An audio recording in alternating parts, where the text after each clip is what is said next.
Welcome to our channel. Today we how to disable thumbnail auto generation in YouTube Studio. Easy tutorial step by step clearly. To disable thumbnail auto generation in YouTube Studio, start by opening your web browser. Navigate to the YouTube Studio by signing in to your YouTube account. Once you're in YouTube Studio, look for the Content tab on the left sidebar. Click on the Content tab to see all of your uploaded videos. Select the video for which you want to disable thumbnail auto generation.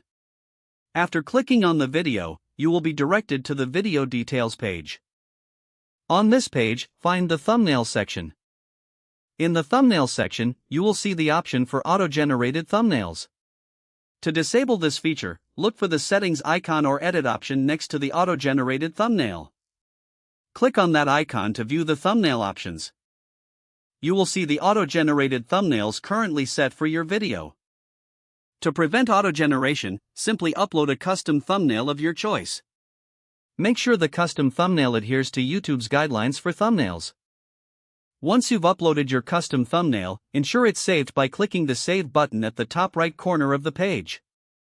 After saving, the auto-generation feature will be disabled for that video. Repeat this process for any additional videos where you want to disable thumbnail auto-generation.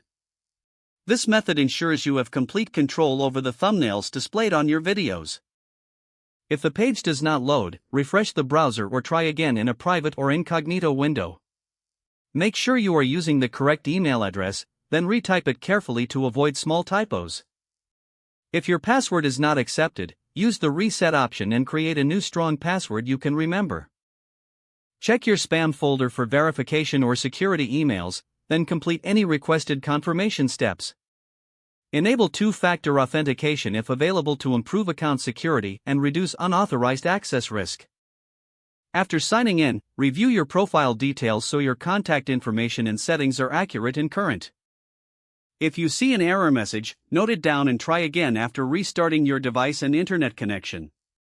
Log out when you finish, especially on shared devices, to keep your account and payment information secure. If the page does not load, refresh the browser or try again in a private or incognito window. Make sure you are using the correct email address, then retype it carefully to avoid small typos.